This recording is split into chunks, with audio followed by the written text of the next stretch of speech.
मी doctor Anagha Kulkarni आज तुम्हाला जर का दम्याचा त्रास होत असेल, खोकला होत असेल, थोडासा जिना चढला की श्वास लागल्यासारखा वाटत असेल तर काय करायला पाहिजे? कारण की आता हवा बदल झालेला आहे, बाहेर सगळीकडे कोरोना संसर्गाची भीती आहे, त्यामुळे आपल्या मनावरती एक दडपण आहे.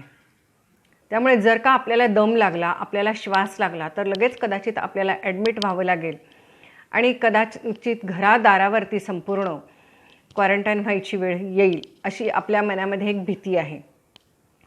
कारण की जोपर्यंत तुमची टेस्ट केल्यावरती पॉझिटिव्ह येत नाही किंवा निगेटिव्ह येत नाही तोपर्यंत तुमच्या घरादाराला सुद्धा क्वारंटाईन व्हावं लागतं. काही वेळेला घरात क्वारंटाईन करतात तर काही वेळेला कोविड सेंटरमध्ये नेऊन क्वारंटाईन करतात. तर अशा वेळेला तुम्ही काय करायला पाहिजे? घाबरू नका. सगळ्यात पहिली गोष्ट घाबरू नका. कारण की जेव्हा तुम्हाला दम लागतो, श्वास लागतो तेव्हा कदाचित तुमचं रक्ताचं प्रमाण कमी असेल म्हणून लागला असेल, काहीतरी ॲलर्जी असेल म्हणून लागला असेल. त्यामुळे तुम्ही असं लगेच घाबरू नका. जर का त्यावेळेला छातीत दुखलं, श्वास लागला तर हार्टचा प्रॉब्लेमसुद्धा असू शकतो बरं का, घाम वगैरे आला त्यावेळेला. त्यामुळे ही पण तुम्ही काळजी घ्या.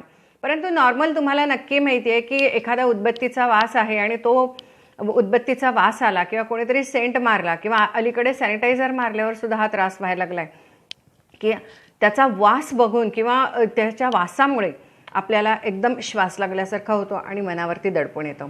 तर अशा वेळेला तुम्ही काय करायला पाहिजे? हे जे उपयोग आहेत हे नॉर्मल ज्यांना दम्याचा त्रास आहे त्यांनीसुद्धा करायला काही हरकत नाही. कारण की माझ्या सर्वच दम्याच्या पेशंटना मी हा असा उपाय करा म्हणून सांगत होते.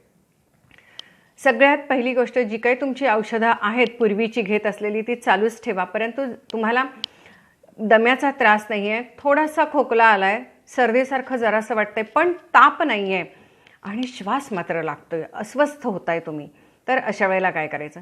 सगळ्यात पहिली गोष्ट, मोठा श्वास घ्या. मोठा श्वास घ्या, मनावरचं दडपण कमी करा. तुमच्या घरामध्ये जर का निलगिरी तेल असेल किंवा विक्स असेल तर थोडंसं असं नाकाला लावा. लगेच वाफ वगैरे घ्यायला जाऊ नका. लगेच कोमट पाणी, गरम पाणी असं लगेच काहीही करू नका. वेळ द्या स्वतःला. तुमच्याकडे तव्यावरती म्हणजे चपातीचा जो तवा असतो तो गरम करा. त्यावरती एक रुमालाने असं रुमालाची घडी करा आणि या ठिकाणी असं शेका. या ठिकाणी शेका, या ठिकाणी शेका, या ठिकाणी शेका. म्हणजे बरंचसं तुम्हाला हलकं पडेल. तुम्हाला छातीलाही शेका. त्याचप्रमाणे जरासं पाठीला आणि छातीला खोबरेल तेल चोळा. पाठीला नाही चोळलं तरी चालेल. जर पाठ दुखत असेल एखाद्या विशिष्ट पॉईंटला तरच पाठीला चोळा, नाहीतर छातीला थोडंसं खोबरेल तेल लावा आणि शेका. म्हणजे गरम पाण्याने शेकण्यापेक्षा सुद्धा जे मी आत्ता सांगितलं, तव्यावरती तवा गरम करायचा आणि एक रुमालाची घडी घ्यायची आणि त्यानं शेकायचं, त्यानंसुद्धा खूप कमी वाटतं. आणि एक महत्त्वाचं तुम्हाला मी सांगेन की तुमची झोप व्यवस्थित झाली आहे की नाही हे पहिलं बघा. झोप झाली नसेल, ॲसिडिटी झाली असेल, कॉन्स्टिपेशन झालं असेल तरी काही वेळेला या गोष्टी अशा होऊ शकतात. जेवण जेव्हा तुम्ही करणार आहे तेव्हा ते गरमच जेवा. शिळं अन्न कुठलंही खाऊ नका, फ्रीजमधलं अजिबात खाऊ नका. पाणी उकळून गारच प्या. अशा वेळेला तुम्हाला माहिती आहे की जो आपण काढा आत्ता आपण पितोय सगळेजण, त्यामध्ये लवंग ही नुसतीच तोंडात ठेवा. जेव्हा तुम्हाला अशी धाप लागते तेव्हाच सांगते मी. तर लवंग थोडीशी अर्धी तोंडामध्ये ठेवा किंवा घरामध्ये समजा कंठसुधारक वगैरे एखादी गोळी असेल तर ती तोंडात ठेवा आणि छानपैकी हळद, लवंग, मिरे, दालचिनी आणि सुंठ हे चिमट पाण्यामध्ये टाका. एक छानपैकी ग्लासभर पाणी घ्या, चिमट टाका, एक उकळी मारा आणि जसा आपण चहा पितो त्या पद्धतीने प्या. किंवा हे सर्व टाकून नेहमीसारखा तुम्ही चहा करून प्यायलात तरीसुद्धा चालेल. सगळ्यात पहिली गोष्ट की तुम्ही श्वसनाचा व्यायाम करायला पाहिजे. तुम्ही जर का झोपून असाल, वृद्ध असाल तर मग श्वसनाचा व्यायाम कसा करायचा? बसून करायचा का? हाही प्रश्न पडतो. कारण की बऱ्याच वेळेला दम्याच्या लोकांना अशक्तपणा खूप येतो. तर अशा वेळेला त्यांना एक श्वसनाचा व्यायाम मी सांगणार आहे. त्याचप्रमाणे जेव्हा तुम्ही झोपाल त्यावेळेला पोटावरती झोपा. पोटावरती जेव्हा झोपाल त्यावेळेला पोटाच्या खाली एक सॉफ्ट उशी घ्या, पायाच्या खाली सॉफ्ट उशी घ्या आणि डोक्याच्या खाली सॉफ्ट उशी घ्या आणि छातीचा जो भाग आहे तो असा रिकामा ठेवा. म्हणजे कसा तो असा टच झाला पाहिजे गादीला किंवा जमिनीला. म्हणजे कसं होईल की जेव्हा तुम्ही या पद्धतीने झोपाल आणि मोठे मोठे श्वास घ्याल त्यावेळेला तुमच्या फुफ्फुसाला जागा जास्त मिळते हवा भरून घ्यायला. कारण की काही वेळेला थोडंसं इन्फेक्शन असलं तर पहिलं अटॅक होतो फुफ्फुसांवरतीच. त्यामुळे मग फुफ्फुसं पहिला इन्फेक्ट होतात. त्यामुळे असा हा उपयोग करायचा की तुमच्या फुफ्फुसाला अशा पद्धतीने रेस्ट मिळते. तुम्ही जर का पाठीवर झोपलात तर तुमच्या फुफ्फुसाला रेस्ट मिळत नाही. अशा पद्धतीने एक 5-10 मिनटं झोपायचं, जास्त झोपायचं नाही, कारण आपल्याला त्याची तशी झोपायची सवय नसते.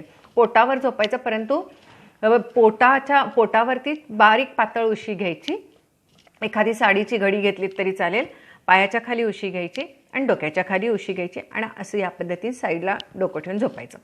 आणि या पद्धतीने एक 5-10 मिनटं झोपलात आणि मोठा मोठा श्वास घेतलात की तुम्हाला हलकं वाटायला लागतं आणि श्वास घ्यायला तुम्हाला सोपं पडतं. त्याचप्रमाणे आणि एक महत्त्वाचा व्यायाम मी सगळ्यांना सांगत असते तो म्हणजे असा हा फुंकणीचा व्यायाम. ही फुंकणी म्हणजे हे एक साधा पाईपचा तुकडा आहे जो वर्षानुवर्षे आमच्या घरामध्ये हाच आम्ही वापरत असतो. तर तुम्ही एक छोटासा पाईपचा तुकडा असा विकत आणू शकता किंवा घरामध्ये सुद्धा असे नळाचे उरलेले तुकडे असतात PVCचे. तो तुकडा छोटासा घ्यायचा आणि हा खूप प्रभावी हा श्वसनाचा व्यायाम आहे. काही टेन्शन घेऊ नका. शांतपणे हवा आपल्या पोटामध्ये भरून घ्यायची.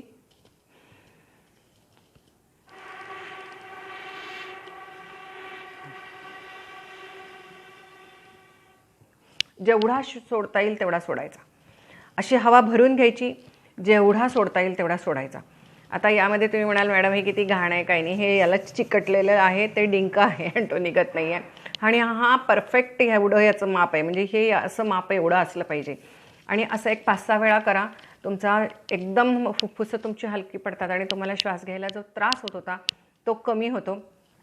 तुम्हाला जरी काही टेन्शन आहे आणि तुम्हाला झोप लागत नसेल तरी हे असं या पद्धतीने झोपून 5 वेळा केलं तर तुम्हाला लगेच झोपसुद्धा फार छानपैकी लागते. टेन्शन घेऊ नका. आत्ताच्या या काळामध्ये इरिटेट होऊ नका. स्वतःला इरिटेट करून घेऊ नका, दुसऱ्यालाही इरिटेट करू नका. थोडा वेळ दिलात की आपोआपच आपलं शरीर प्रत्येक गोष्टीला प्रतिकार करत असतं आणि त्यातून ते प्रतिकूल परिस्थितीमध्ये सुद्धा आपलं शरीर जे आहे ते आपलं शरीर नॉर्मल जीवन जगण्यासाठी प्रयत्न करत असतं. त्यामुळे अजिबात घाबरू नका. श्वास लागला, थोडासा खोकला आला, सर्दी आल्या तरी टेन्शन घेऊ नका. आणि सगळ्यात महत्त्वाचं, मास्क तर तुम्ही वापराच. असं जर का तुम्हाला काही त्रास झाला तर मास्क वापरा. कारण की समजा पुढे मागे जाऊन जरा आणि जास्त त्रास वाढला तर तोपर्यंत इतरांना त्याचा त्रास व्हायला नको, म्हणून मास्क वापरा. हाताची स्वच्छता सारखी करा आणि सोशल डिस्टन्सिंग पाळा. धन्यवाद.